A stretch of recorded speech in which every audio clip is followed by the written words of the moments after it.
함께 기도하겠습니다. 사랑하는 하나님 아버지, 감사합니다.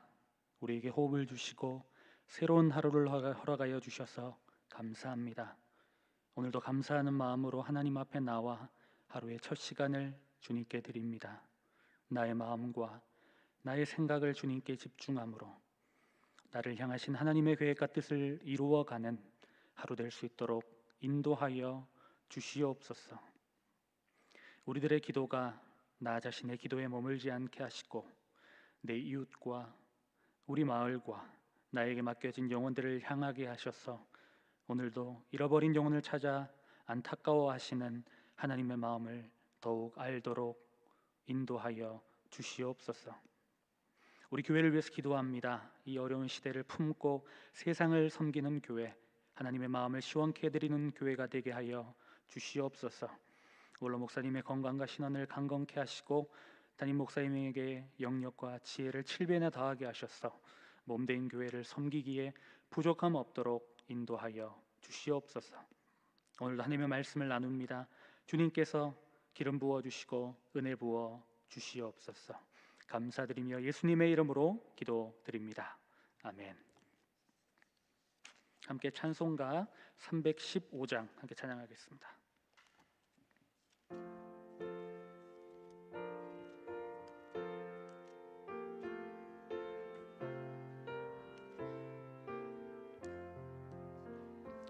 내 주 되신 주를 참 사랑하고 곧 그에게 죄를 다고 합니다. 그는 은혜를 주신 예수시니 이전보다 더욱 사랑합니다. 주 날 사랑하사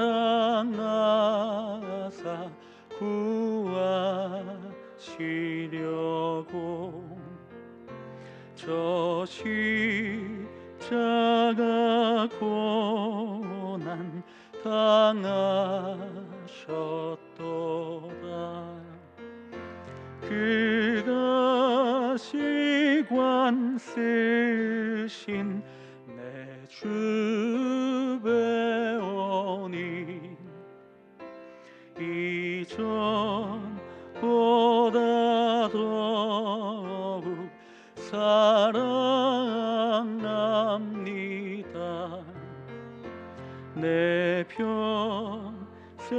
내 힘쓸 그 큰 의무는 주 예수의 덕을 늘 기리니라. 숨질 때까지 내 할 말씀은 이전보다 더욱 사랑합니다. 그 영광의 나라 나 들어가서 그 풍성한 은혜 늘 감사리.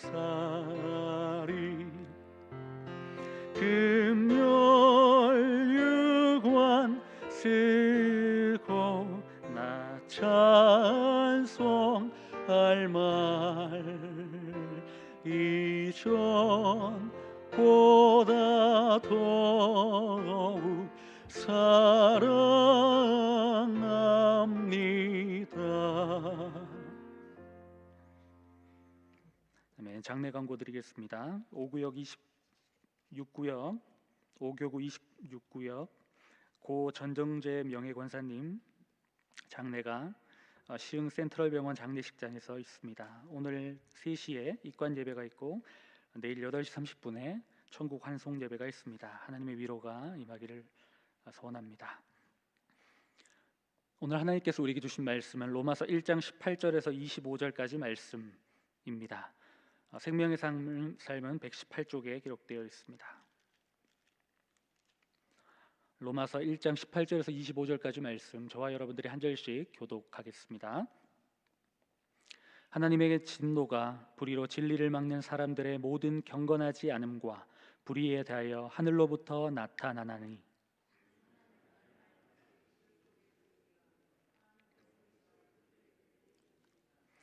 창세로부터 그의 보이지 아니하는 것들 곧 그의 영원하신 능력과 신성이 그가 만드신 만물에 분명히 보여 알려졌나니, 그러므로 그들이 핑계하지 못할지니라.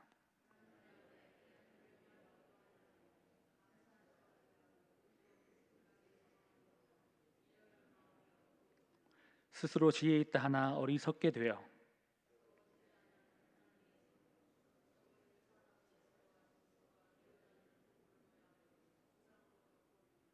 그러므로 하나님께서 그들을 마음의 정욕대로 더러움에 내버려 두사 그들의 몸을 서로 욕되게 하게 하셨으니, 이는 그들이 하나님의 진리를 거짓 것으로 바꾸어 피조물을 조물주보다 더 경배하고 섬김이라.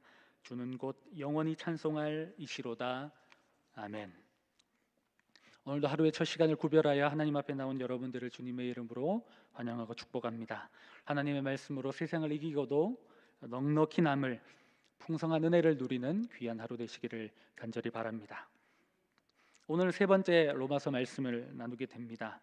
어제까지 인사말과 서론이었다면 오늘부터는 정말 로마의 교회에 사도 바울이 하고 싶은 본론 부분으로 볼 수 있습니다. 본론은 1장 18절에서 15장 13절까지라고 할 수 있는데, 여기서 사도 바울은 하나님이 죄와 죽음의 세력에 사로잡혀 있는 인류를 주 예수 그리스도의 죽음과 부활을 통해서 구속하시는데, 유대인이든 이방인이든 차별 없이 모두 구원하신다라는 핵심 메시지를 다양한 관점에서 전개합니다. 사도 바울은 전 세계를 정복하고 가장 강력한 나라를 이룬 로마인들 앞에서 복음의 핵심인 하나님의 의에 대해 설명하기 시작합니다. 당시 로마는 지중해 국가 대부분을 정복한 고도로 문명화된 나라였습니다. 이 같은 로마 제국에게 속국에 불과한 이스라엘 사람이 복음을 설득력 있게 설명한다는 것은 쉬운 일이 아니었을 것입니다. 사치스럽고 화려한 문화에 익숙한 로마인들에게는 더욱 그랬을 것이었습니다. 사도 바울은 하나님을 떠난 인간이 얼마나 비참한 심각한 상황 속에 있는지를 먼저 그들에게 알려주고 있습니다. 어제 우리 본문에서 17절에 사도 바울은 복음에는 하나님의 의가 나타났다라고 설명합니다. 그러나 인간은 불경건과 불의로 진리를 받아들이지 않습니다. 18절 말씀은 이렇게 기록하고 있습니다. 18절 말씀 다시 한번 읽어보겠습니다. 시작. 하나님의 진노가 불의로 진리를 막는 사람들의 모든 경건하지 않음과 불의에 대하여 하늘로부터 나타나나니. 아멘. 진리를 불경건과 불의로 반응하는 사람들은 하나님의 진노를 받습니다. 불경건이라는 것은 하나님을 부정하고 불순종하는 태도를 말하는 것이며, 불의는 의에서 벗어나 사악하고 무법한 행동을 하는 것을 총칭하는 단어라고 볼 수 있습니다. 사람들은 자신의 욕망에 사로잡혀 불신앙과 불순종 가운데 살면서 하나님의 심판과 진노를 자처하고 있습니다. 언젠가 하나님의 심판대 앞에 섰을 때 진노를 받은 사람들은 아마도 우리가 TV로 자주 보았던 사람들, 죄를 저지르고 포토라인에 서 있는 사람들의 고정 멘트처럼 조사에 성실히 임하겠습니다. 그런데 아무것도 생각나지 않습니다. 몰랐습니다. 이렇게 말할지도 모르겠습니다. 그런데 사람들이 하나님의 존재와 뜻을 몰라서 그들을 믿지 않고 그분의 뜻에 불순종한 것일까요? 시편 14편과 53편에 기록된 것처럼 하나님은 없다라고 말하는 사람들이 정말 하나님을 알 만한 기회조차도 없었던 것일까요? 그러나 사도 바울은 그들이 충분히 안다라고 단언하고 있습니다. 19절과 20절을 보면 하나님을 알만한 것이 그들 속에 보인다고 말하면서 하나님의 영원하신 능력과 신성이 만물에 보여져서 알려졌다라고 기록되어 있습니다. 우리 안산제일교회 필수 양육 코스인 가스펠 프로젝트 1권의 위대한 시작 1과에 보면 일반 계시와 특별 계시에 대해서 나와 있습니다. 여러분 대부분 배우셨을 겁니다. 일반 계시는 말처럼 하나님에 관해 전반적이고 일반적인 지식이 모든 사람에 계시된다라는 것입니다. 하나님은 당신이 창조하신 하늘과 땅, 그리고 바다, 달, 별, 해, 하나님의 창조물을 통해서 자신이 어떤 분인지에 대해서 이 땅에 계시하신다라는 것입니다. 사람들이 하나님을 직접 볼 수는 없지만 적어도 간접적으로 하나님을 볼 수는 있습니다. 책을 읽으면 우리는 저자의 의도를 알 수 있습니다. 영화를 보면 감독이 어떤 사람인지 짐작할 수 있습니다. 음악을 들으면 작곡자에 대해서 알 수 있습니다. 작품을 보고 작가에 대해서 알 수 있듯이 피조물을 보면서 창조주에 대해서 알 수 있는 것입니다. 그러므로 그들은 진노 앞에서 핑계할 수가 없습니다. 그들은 그렇게 하나님을 알았지만 고의로 불순종했습니다. 그래서 하나님을 영화롭게 하지도 않고 하나님께 감사하지도 않았습니다. 왜 그들은 그렇게 행동했을까요? 어떤 생각에 현혹되었을까요? 22절과 23절에 그 힌트가 나와 있는 것 같습니다. 한번 같이 읽어보겠습니다. 22절입니다. 스스로 지혜 있다 하나 어리석게 되어 썩어지지 아니하는 하나님의 영광을 썩어질 사람과 새와 짐승과 기어다니는 동물 모양의 우상으로 바꾸었느니라. 아멘. 그들은 자기들이 최고이며 지혜롭다고 주장했습니다. 그러했기에 창조주를 섬기는 대신 자신이 최고이며 자신의 지혜를 섬기며 결국 어리석게 되었습니다. 하나님과의 관계가 깨어진 사람들은 결국 영적으로 타락하게 되고 우상 숭배로 이어지게 되는 것입니다. 썩어질 사람과 새와 짐승과 기어다니는 동물의 모양, 그 형상을 만들어 이것이 영원하신 하나님보다 더 뛰어나다고 주장하는 것보다 어리석은 일이 어디 있겠습니까? 그런데 정말 말이 안 된다고 생각할 수 있겠지만 여러분, 우리의 시대를 돌아보십시오. 그리고 우리의 삶을 한번 돌아보십시오. 돈과 명예와 능력과 외모와 스펙이 우리의 우상이 되어 있지는 않습니까? 만약 우리가 하나님보다 이것들에 더 많은 시간과 마음을 투자한다면 우리도 우상 숭배에서 자유로울 수는 없을 것입니다. 하나님을 하나님의 자리에 두지 않고 하나님의 자리에 다른 것을 두는 것이 우상 숭배인 것입니다. 바울은 우상 숭배하는 이방인들의 어리석음을 고발한 후에 왜 그들이 하나님의 심판을 당하지 않는지를 설명하고 있습니다. 많은 그리스도인들이 하는 질문과 비슷해 보입니다. 왜 악한 사람들이 벌을 받지 않고 도리어 행복하고 도리어 더 잘 살고 잘 됩니까? 라는 질문에 답이 될 수 있을 것 같습니다. 여러분들도 이런 질문 해보셨을 겁니다. 그런데 사도 바울은 이미 이들이 하나님의 진노 앞에 있다라고 말하고 있습니다. 24절을 같이 한번 읽어보겠습니다. 24절입니다. 시작. 그러므로 하나님께서 그들을 마음의 정욕대로 더러움에 내버려 두사 그들의 몸을 서로 욕되게 하게 하셨으니, 회개할 기회를 주셨는데도 진리를 마음에 두지 아니하려는 자들에게 임하는 하나님의 진노는 그들이 하는 마음대로 살도록 내버려 두시는 것입니다. 하나님이 진리를 거짓으로 바꾸고 하나님보다 피조물을 더 섬기는 어리석은 그 형태를 내버려 두시는 것은 그들을 제어하지 못해서가 아닙니다. 오히려 그들이 멸망당하도록 그냥 내버려 두시는 것입니다. 시편 92편 7절에 보면 악인은 흥황할지라도 그들의 끝은 멸망이라고 말하고 있습니다. 어쩌면 생각이 허망하여지고 미련한 마음으로 그렇게 영이 어두워졌음에도 불구하고 내버려 두시는 것보다 더 심각한 것이 어디 있겠습니까? 꾸짖고 벌하신다는 것은 기회가 있다는 것이죠.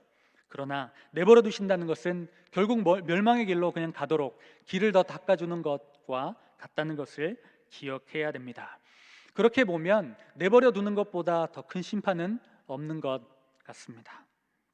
하나님이 없는 인생은 결국 비참해집니다. 이것을 기억하고 믿음으로 하나님의 의를 붙드는 자들이 되어야 하겠습니다. 여러분, 마지막으로 오늘 본문 마지막 절 25절 한번 보시겠습니까? 24절과 25절은 연결되어 있습니다. 그리고 마지막 부분 이렇게 되어 있습니다. 주는 곧 영원히 찬송할 이시로다. 아멘. 여러분, 이 구절을 어떻게 생각하십니까?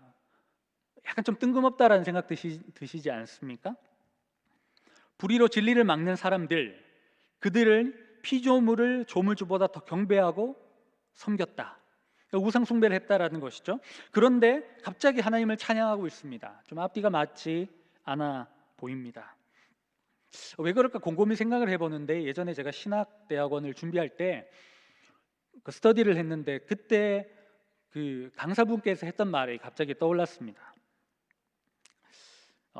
입시와는 관계없는 말이었는데요, 로마서에는 사도 바울의 뜬금없는 고백이 나온다, 뜬금없이 하나님을 찬양하고 하나님을 높이는 구절이 나온다라고 했던 것이 생각이 났습니다. 그것이 무슨 말이냐면, 사도 바울이 로마서를 쓰다가 논리적으로 쓰고 있는데 갑자기 하나님의 지혜와 하나님의 계획과 하나님의 뜻이 너무 위대하고 높아 보이는 겁니다. 분명히 이들은 벌을 받아야 되는데 벌을 받지 않고 있어요. 그래서 답답함이 있었는데 글을 쓰다 보니까 하나님이 이런 계획을 가지고 계셨구나, 하나님은 역시 나보다 지혜로우시고 뛰어나시고 위대하시구나 라는 생각을 하면서 그것을 펜을 잠깐 내려놓고 하나님을 찬양하고 있는 것이죠. 오늘 말씀처럼 주 곧 영원히 찬송할 이시로다. 이 고백을 보면서 그런 생각이 들었습니다. 우리는 지금 코로나로 인해서 참 어려운 삶을 살아가고 있고 답답한 삶을 살아가고 있습니다. 그런데 이런 답답한 가운데 갑자기 하나님께서 우리를 향한 더 큰 계획을 가지고 계시다는 마음이 우리 마음속에 불현듯 올라오게 되고, 그러면서 그 상황에 절망하고 두려워했던 마음들을 잠깐 내려놓고 하나님을 찬양하게 되는 일들이 우리 가운데 좀 일어났으면 좋겠습니다. 그런데 이것은 제가 이건 말씀을 준비하면서 들었던 생각이지만 그냥 찬송이 나오지 않는 것 같습니다. 두 손 두 발 들고 찬양해야 될 것 같습니다. 사랑하는 여러분, 우리 하나님은 우리보다 뛰어나십니다. 지혜로우십니다. 능력이 많으십니다. 우리보다 더 크게 더 많은 것들을 알고 계획하고 계십니다. 그 주님을 신뢰하는 여러분 되셨으면 좋겠습니다. 혹시 여러분, 이제 우리가 로마서를 큐티하게 되는데 한번 이 뜬금없는 사도 바울의 찬양을 찾아보셨으면 좋겠습니다. 깊도다 하나님의 지혜와 지식에 부유하며, 그렇게 하나님을 전심으로 찬양했던 사도 바울처럼 문득 하나님의 뜻과 계획을 발견하고 하나님을 찬양하는 일들이 오늘 하루와 여러분들의 삶 가운데 있기를 간절히 소원합니다. 우리에게는 하나님이 필요합니다. 스스로 지혜롭다 여기지 않고 허망한 것을 바라보지 않고 우리를 창조하신 하나님을 신실하게 붙들고 나아가는 사랑하는 모든 성도님들 되시기를 주님의 이름으로 축복합니다. 기도하겠습니다. 하나님 아버지, 감사합니다. 오늘도 이 아침에 우리를 깨워주시고 주님의 말씀으로 나아가게 하셔서 감사합니다. 하나님, 우리가 주님 앞에 나온 것은 내 뜻이 아니라 주님의 뜻 가운데 살아가기를 원하는 소원임을 믿습니다. 우리는 한없이 부족하고 연약합니다. 지혜와 지식에 부여하신 하나님, 우리의 삶과 우리의 길을 인도하여 주시옵소서. 하나님, 사람들이 복음의 의를 쫓지 아니하고 불의와 불경건으로 나아가는 모습을 보았습니다. 그래서 복음이 필요하고 그래서 주님이 필요한데 그들은 우상을 섬기는 자들이 되었습니다. 그런 자들이 얼마나 많은지 모릅니다. 우리 가운데도 그런 모습이 보입니다. 우리를 불쌍히 여겨주시고 다시 주님으로 우리를 찾고 주님을 바라보고 주님을 의지하는 우리 될 수 있도록 인도하여 주시옵소서. 오늘의 하루의 삶을 주님께 의탁합니다. 우리의 길을 인도하여 주시옵소서. 주님, 오늘 하루도 주님께서 붙들어 주시기를 간절히 소원합니다. 특별히 교회를 위해서 기도합니다. 우리 교회를 사용하여 주시고 이 어려운 시대에 구원의 방주가 되고 절망하고 낙심한 자들이 힘을 얻고 회복되고 하나님을 찬양하는 귀한 공동체 될 수 있도록 인도하여 주시옵소서. 주님 앞에 예물 드리는 손길이 있습니다. 드리는 손길 위에 축복하여 주시고 하나님의 나라가 그들의 삶 가운데 나타날 수 있도록 축복하여 주시옵소서. 감사드리며 예수님의 이름으로 기도드립니다. 아멘. 하늘에 계신 우리 아버지, 아버지의 이름을 거룩하게 하시며 아버지의 나라가 오게 하시며 아버지의 뜻이 하늘에서와 같이 땅에서도 이루어지게 하소서. 오늘 우리에게 일용할 양식을 주시고 우리가 우리에게 잘못한 사람을 용서하여 준 것 같이 우리 죄를 용서하여 주시고 우리를 시험에 빠지지 않게 하시고 악에서 구하소서. 나라와 권능과 영광이 영원히 아버지의 것입니다. 아멘. 이 시간 오늘 주신 말씀을 생각하며 그리고 우리의 사명과 우리 교회의 사명을 두고 하나님 우리를 사용해 달라고 주님의 이름은 3번 외치고 기도하기를 원합니다. 기도하겠습니다. 주여, 주여, 주여. 하나님 아버지 감사합니다.